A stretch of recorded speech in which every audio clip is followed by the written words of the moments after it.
ABC जेनिक्स में आप सभी का स्वागत है। देखिए एक क्वेश्चन है जो कि पेपर में बार-बार एक क्वेश्चन पूछा जा रहा है यूपी बोर्ड में, सीबीएसई बोर्ड में, आईसीएसई बोर्ड में। इसका हम बिल्कुल आसान तरीका आपको बताएँगे। देखिए जैसे निम्नलिखित संख्याओं के अभाज्य गुणनखंड ज्ञात कीजिए। इसका अभाज्य गुणनखंड ज्ञात करना है। कौन-कौन सा है? 140, 156, 3825, 5005 और 7429 इतना इसका देखिए पहला कर रहे हैं। तो सॉल्यूशन पहला, ठीक है? सॉल्यूशन हम पहला कर रहे हैं। तो 140 का अभाज्य गुणनखंड निकालना है, तो 140 ऐसे लिखिए।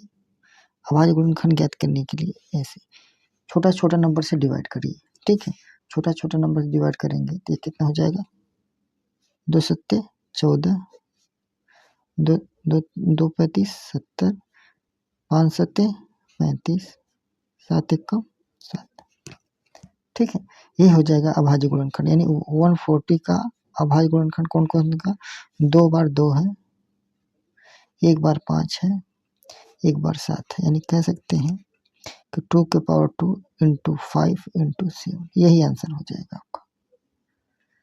अगर मान लीजिए दूसरा क्वेश्चन अगर करना रहे, ये दूसरा 156, इसका अभाज्य गुणनखंड निकालना हो तो ऐसे छोटे-छोटे नंबर से डिवाइड करिए। 2 सत्ते 14, 1 बचा 16 हो गया, 2 अट्ठे 16, 2 तीन 6, 1 बचा 2 9 18, 13 किससे कटेगा? 13 से या 3 से, 3 एकम 3, 3 3 9, 13 एकम 13, यानी 156 का फैक्टर कौन-कौन सा हुआ?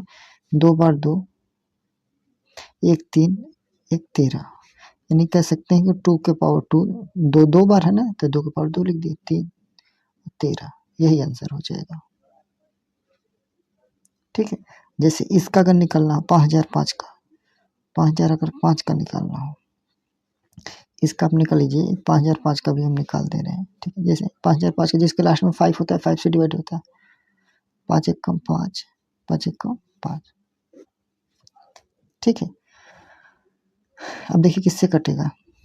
अभाज्य संख्या है तो 7 से कटेगा, 7 एकम 7, 3 7 चौक 28, 7 से कट जाएगा, 7 एकम 7, 3 बचा 7 चौक 28, 7 एकम 7 3, 7 एकम 7 3, 7 चौक 28, 2 बचा 7 तिरिक 21, ये देखिए 11 से कटेगा, 11 एकम 11, 3, 11 3 33, 13 एकम 13, ठीक है? तो इसका 5005 का अगर हम फैक्टर करेंगे तो 5005 का फैक्टर कौन-कौन सा आ जाएगा? 5, 7, 11 और ये 13, ध्यान दीजिएगा, यही होगा इसका आंसर।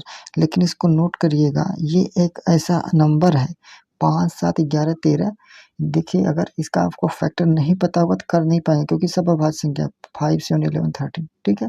तो यानी 5005 का याद रखिएगा, 5005 का ऐसा नंबर है जिसका फैक्टर कौन-कौन सा होता है? 5, 7, 11, 13। तो ये वाला हम आपको होमवर्क में दे रहे हैं, 7429, 7429 ये आपको होमवर्क है।